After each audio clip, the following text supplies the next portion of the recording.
गुर्दों की पथरी का भी बता दें, ये क्यों हो जाती हैं और इससे इतनी तकलीफ में मुब्तला लोग हैं, वो कैसे इससे निजात हासिल करें। जो लोग बहुत ज्यादा पेशाब रोकने की आदत रखते हैं वो फौरी बंद कर दें और नाश्ता नहीं छोड़ना चाहिए। नमक वाली चीजों का इस्तेमाल कम करना चाहिए। चावल बहुत ज्यादा इस्तेमाल नहीं करने चाहिए। ज्यादा से ज्यादा पानी का इस्तेमाल करें और एक नुस्खा मिलता है खरबूजे के बीज, उसको रात को 1 चम्मच पानी में भिगो के रख दें। सुबह उठ के उनको ग्राइंड करें और 5 काली मिर्च डाल दें उसमें। छोटी छोटी जो कंक्रेशन है वो तो चंद दिनों में इंशाल्लाह अल्लाह के फजल से खारिज हो जाती है। चाय क्यों कम से कम पी जानी चाहिए? ये तो जड़ी बूटी है, कदीम जमाने से लोग पी रहे हैं, हम उसमें दूध डाल रहे हैं, ये गलती कर रहे हैं। जहाँ ये चाय बनती है वहाँ कैसे पीते हैं? श्रीलंका जहाँ ये वगैरह बनती है श्रीलंका में, कीनिया में, वहां तो सिर्फ चाय गर्म पानी के अंदर वो चाय उबालते हैं और वो पी लेते हैं। नहीं, चाय पिए ना। चाय का मतलब चाय पिए। चाय नुकसानदेह नहीं है अगर लिमिट में रह के पी जाए। एक तो खाली पेट कभी चाय नहीं पीनी चाहिए। खाना खाने के फौरन बाद चाय नहीं पीनी चाहिए। सोते वक्त चाय नहीं पीनी चाहिए। खाना खाने के बाद लोग सिगरेट भी पीते हैं। जब तक सिगरेट ना पी लें उनका खाना हजम नहीं होता। जो नशे वाला बंदा होता है उसकी अक्ल पर सबसे पहले असर होता है। किसी भी नशे में मुब्तला हैं तो इसका मतलब है कि वो आपकी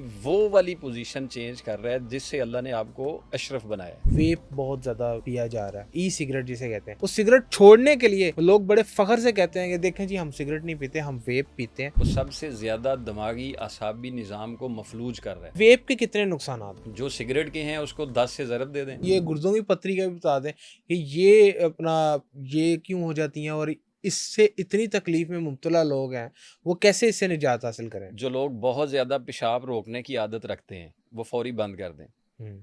जैसे ही यूरियन आए उसको फौरी करना चाहिए, रोके नहीं रखना। ये गुर्दों की पथरी है जी, गुर्दों की पथरी के लिए रोकना नहीं चाहिए, किसी भी सूरत में रोकना नहीं चाहिए। और नाश्ता नहीं छोड़ना चाहिए। नाश्ता ज़रूर कुछ ना कुछ इस्तेमाल करते रहना चाहिए। नमक वाली चीज़ों का इस्तेमाल कम करना चाहिए। चावल बहुत ज़्यादा इस्तेमाल नहीं करने चाहिए। खट्टी चीज़ें बहुत ज़्यादा इस्तेमाल नहीं करनी चाहिए। तली हुई फ्राई हुई चीज़ें जो हैं वो बहुत ज़्यादा इस्तेमाल नहीं करनी चाहिए। जिन लोगों में पथरी बनने का शायबा मौजूद होता है वो इनसे बच जाएं। जो भी बेकरी आइटम है उनसे थोड़ा एहतियात करनी चाहिए। ठीक है। ज़्यादा से ज़्यादा पानी का इस्तेमाल करें और एक नुस्खा मिलता है खरबूजे के बीज। खरबूजे के बीज ले लें पंसारी से, उसको रात को 1 चम्मच पानी में भिगो के रख दें, 1 गिलास पानी में भिगो के रख दें। सुबह उठ के उनको ग्राइंड करें और 5 काली मिर्च डाल दें उसमें। ठीक है, ये सुबह के टाइम पे अच्छी तरह से ग्राइंड करके ये रज के पीना शुरू कर दें। छोटी छोटी जो कंक्रेशन है वो तो चंद दिनों में इंशाल्लाह अल्लाह के फजल से खारिज हो जाती हैं।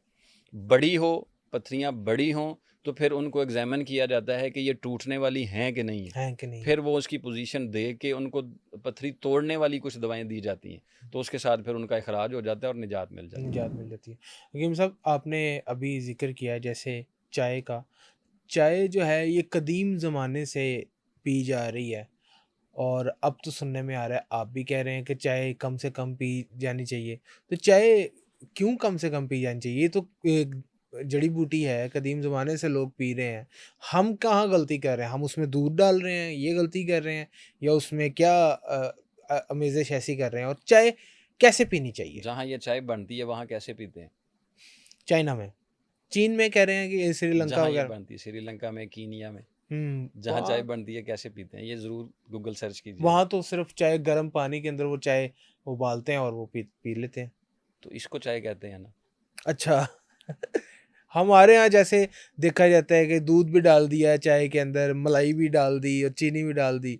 अब मुझे ये बात बताएं, आपके पास एक कप आता है, कैसे बनती है चाय?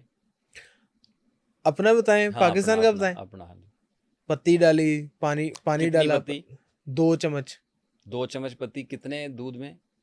1 कप दूध में। 1 कप दूध में 2 चम्मच? जी। ये तो ड्राइवर ही पी सकते हैं जो कराची का जिन्होंने निजाम बनाना हो। मैं अपना बता रहा हूँ। अच्छा, मैं अपना बता रहा हूँ। इतनी तेज जो है वो पत्ती इस्तेमाल, चलें ठीक है ऐसे ही कर लें।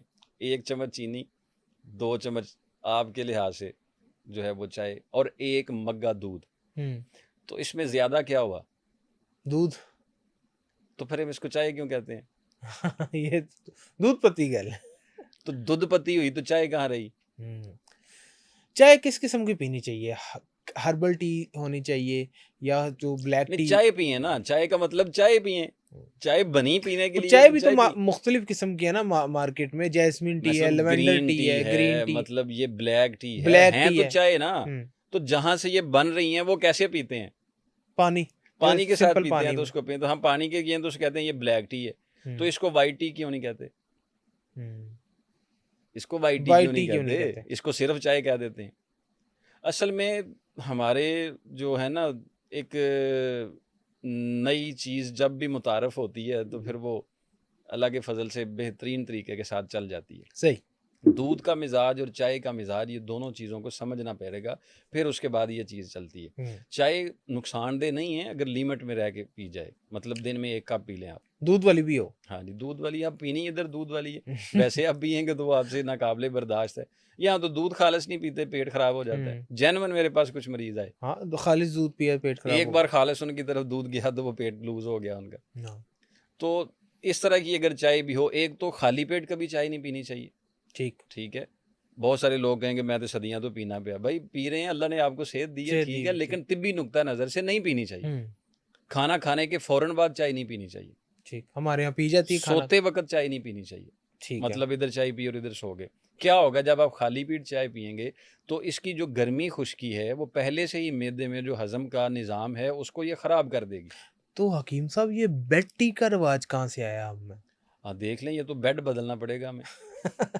बेड टी, लोग बेड बेड टी टी भी का पीते हैं। मतलब बेड पे चाय। बेड पे चाय हाँ, का तो बेड उठते साथ ही बेड सोने के लिए होता है कि चाय पीने के लिए होता है? हुँ, बेड जिसके लिए है उसके लिए रखे ना। तो हमने नाम इसका ये दे दिया है उठते ही चाय, हुँ, इसलिए हम उसको बेड टी कहते हैं। जी। तो हमें ये चीज़ें इस्तेमाल नहीं रखनी चाहिए। थोड़ा उठें, उठ के बाद थोड़ा वार्म अप हों, तबीयत थोड़ी बहाल हो, रात का जो आपने खाना खाया हुआ है वो थोड़ा-सा जुज़्वे बदन बने, हल हो, फिर आप कोई चीज़ इस्तेमाल करें। ठीक। अगर खाना खाने के फ़ौरन बाद आप चाय ले लेंगे, हुँ, आपने कभी देखा है कुछ लोग खाना खाते हुए हैं तो बड़ा पसीना आया होता है, जी। जी, जी। माथे पे पसीना, हाँ, नाक वो पे अजीब पसीना। वक़्त में डले होते हैं खाना खाते वक़्त। वो क्यों? शायद स्पाइसी फूड की वज़ह से होता है। क्यों? कैसे? पसीना कब आता है? वो ज़्यादा स्पाइसी फूड खा नहीं, रहे नहीं, हैं। आम पसीना कब आता है? मुशक्कत करते हैं जब आप। तो खाने में मशक्कत हो रही है ना। हुँ, खाना खाने में मशक्कत हो रही है ना। प्रॉब्लम हो रही है बिल्कुल। जबड़े काम कर रहे हैं, हाँ, दिमाग काम कर रहा है, मैदा काम कर रहा है, हीट बढ़ा रहा है। हीट बढ़ा रहा है, बिल्कुल। तो उसने हीट बढ़ा के खाने को खाया, ठीक। तो हीट बढ़ी हुई थी, हीट के ऊपर आपने और गर्म हीट दे दी। ये आपने ये अच्छी आपने एग्ज़ाम्पल दी है गर्मी बिल्कुल। हुई हुई थी और गर्मी दे दी, या हीट बढ़ी हुई थी, यख ठंडी बोतल पी दी। हाँ, ये हमारे यहाँ देखा जाता है बोतल हम। दोनों तरीक़ाकार जो है वो हमारे मैदे के लिए ज़ुल्म है। हुँ।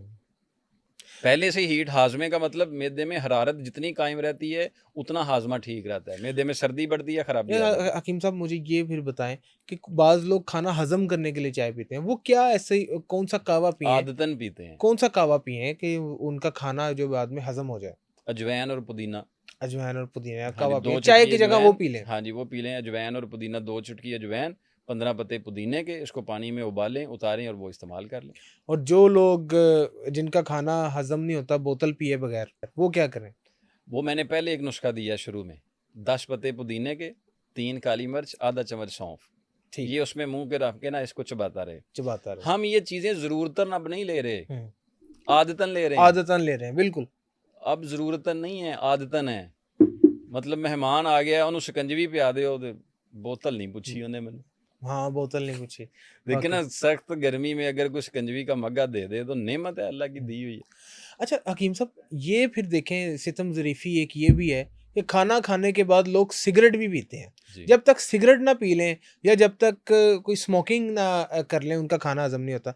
अब हम ज़रा आपसे ये जानने की कोशिश करते हैं कि जो तंबाकू नोशी है, जी। सिगरेट पीने वाले हैं, ये किन-किन बीमारियों में मुब्तला होंगे और इनका क्या हशर होगा जो लोग सिगरेट नहीं छोड़ पा रहे? अल्लाह करीम ने इंसान को अशरफुल मखलूक़ात बनाया। जी, बिल्कुल। क्या चीज़ मुमताज़ है इसमें? अक़ल सलीम अता की है अल्लाह ताला ने। माशाअल्लाह। वरना इतने बड़े-बड़े जुस्से वाले जानवर हैं, जानवर हैं। बहुत बड़े कवि देव है, कल ना इतने ये सारे तेज़ लोग। भाग सकता है इंसान, ना ये अपना दिफ़ा कर सकता है, सिर्फ़ एक अक़ल ही है जिसकी अशरफुल मखलूक़ात, अक़ल की वज़ह से सिर्फ़। अक्ल की वजह से।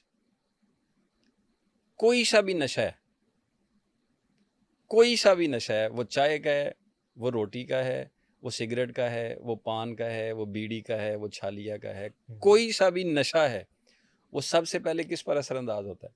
दिल पर नशा कहाँ असरअंदाज होता है?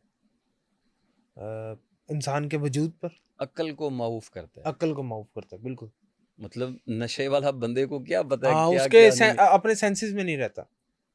जो नशे वाला बंदा होता है उसकी अक्ल पर सबसे पहले असर होता है। हम्म, आप किसी भी नशे में मुब्तला हैं तो इसका मतलब है कि वो आपकी वो वाली पोजीशन चेंज कर रहा है जिससे अल्लाह ने आपको अशरफ बनाया है। या मैं बता दूं कि सिगरेट को नशा ना कहने वाले, जिन लोगों को सिगरेट की तलब होती है ना, वो मैं जानते आगे हैं। ये बात कर रहा हूँ, बिल्कुल। बड़ी आसानी से समझ आ जाएगी। ठीक है, अब वो कोई सा भी नशा है उसने हमारी अक्ल को मऊफ करना शुरू कर दिया होगा। हम्म, सिगरेट की एक डिब्बी है, उसके ऊपर कितनी खतरनाक शक्ल है बिल्कुल बनी हुई है। बनी हुई है, हम उसको देख रहे हैं, हम्म, पढ़ रहे हैं, मालूम है कि इससे ये होगा, हम्म, फिर भी नहीं छोड़ रहे। हम्म, ठीक, बिल्कुल फिर भी नहीं छोड़ रहे। क्योंकि हमारा इस नशे ने अकल पर इतना असर डाल दिया हुआ है कि कि हमें सही गलत की तमीज़ ख़त्म हो गई। खत्म हो गए, बिल्कुल ऐसे ही। हमारी वो पोजीशन ही वो नहीं रही कि हम यार मुझे पता है कि ये घड़ा है, मुझे पता है कि ये खराबी है, मुझे ये पता जड़ है कि ये कितनी सारा नाम है। बीमारियों की है, सिगरेट नोशी जो है, ये जड़ कितनी बीमारियों की। सबसे पहला तो देखे ना, इंसान अपने फैसलों में खुद मुख्तार नहीं रहता है, ठीक है। तबीयत में चिड़चिड़ापन आ जाता है। कईयों में नहीं होगा, लोग इत्तेफाक भी कर सकते हैं, नहीं भी कर सकते, वो अपनी पोजीशन से होते हैं, लेकिन हमने नुकसानात बताने हैं हम्म, कि नुकसानात क्या हैं। मैदे में बहुत ज़्यादा खुश्की बढ़ जाती है, ठीक है। सिगरेट पीने वाले बंदों में खून की खराबी बहुत ज़्यादा हो जाती है, ठीक, बिल्कुल। तबीयत के अंदर, दिल के अंदर जो दौरान खून होता है, आगे वक़्त में जाके उस पर भी काफ़ी सारी चीज़ें जो हैं वो असरअंदाज हो सकती हैं। ठीक। और सबसे बड़ा मसला जो आपने पहले कहा, खाना ही हज़म नहीं होता जब तक कश ना लगे। सिगरेट ना पिए। खाना हज़म नहीं, ये उनकी सोच है हम्म, कि खाना हज़म नहीं होता, ये तस्कीन है, उनकी सोच है, तस्कीन मिलती है। ये उनकी सोच बन गई ना, मैदा हैबिटेड हो गया उसका, हम्म, उसको आदत हो गई उसकी। तो उसकी आदत को बढ़ाने के लिए मैदे के अंदर इतनी सलाहियत बढ़ाएं कि वो उसकी चीज़ को छोड़ दे, उसकी ज़रूरत ना रहे, फिर जाके हम उससे छोड़ सकते हैं। छूट सकते हैं। ठीक। और सर, मैं ये जानना चाहता हूँ आपसे कि आजकल हम देख रहे हैं कि वेप वेप बहुत ज़्यादा पिया जा रहा है। लोग वो लिक्विड आपने देखा होगा, जानते हैं आप, लिक्विड लिक्विड होता है वो बाहर से भरवा के वेप की सूरत में, वो इलेक्ट्रिक एक है ई सिगरेट जिसे कहते हैं। उस सिगरेट छोड़ने के लिए लोग बड़े फ़ख्र से कहते हैं कि देखें जी, हम सिगरेट नहीं पीते, हम वेप पीते हैं, तो हमारा हमने तो सिगरेट छोड़ दिया है। ये तो कुछ भी नहीं है, तो फ्लेवर है। सही बात है, आने वाली तहकीक में पता चलेगा कि ये क्या है, हुँ, और पता चल भी चुका है, हुँ, अभी से ही चल चुका है कि वो क्या कर रहा है। वो सबसे ज़्यादा दिमागी आसाबी निज़ाम को मफलूज कर रहा है, जो पहले से था उस पर और ज़्यादा असरअंदाज हो रहा होता है। हमें ये चीज़ें क्यों करनी पड़ रही हैं, हुँ, ये चीज़ें हमारे साथ आदतन क्यों शामिल होती जा रही हैं? क्योंकि सोसाइटी में हमने इसको एक हाई क्रिएट कर दी होती है बिल्कुल, ये करेंगे तो कि हम। ये वाली सोसाइटी जो है ना, ये हाई जेंट्री है, वरना नहीं है। अगर तुमने इन लोगों में रहना है तो फिर ऐसे ऐसे करना है। हुँ, ये जो हमने हाईटेक क्रिएट कर रही हुई है ना, ये हमारे लिए परेशान ये कुन है। वेप के कितने नुकसानात हैं? जो सिगरेट के हैं उसको 10 से ज़रब दे दें।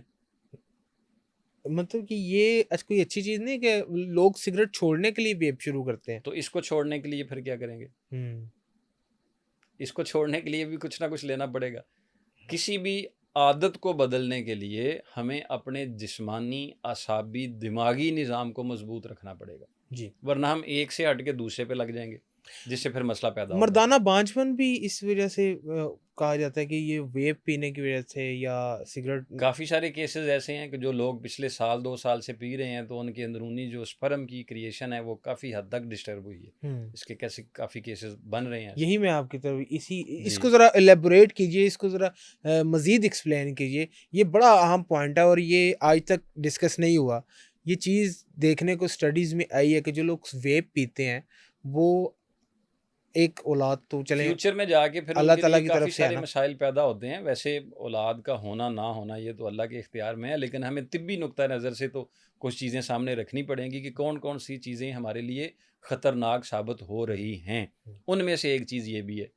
मर्दाना कमज़ोरी, जी, उसमें कमज़ोरी नहीं, बाँझपन कह सकते हैं आप, बांझपन। उसको आप लफ़्ज़ जो भी दे दें।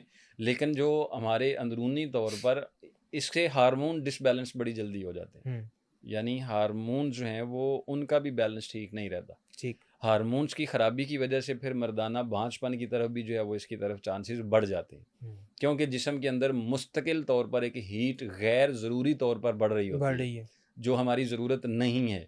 वो दिमागी असाब को भी बोझ बना रही है, बाकी चीज़ों को भी ख़राब कर रही है। तो फिर जो हमारे जिस्मानी असाबी निज़ाम को जो मैनेज करते हैं हार्मोन्स, उन पे फिर असरअंदाज होती है, तो फिर इसका ख़तरा आ जाता है।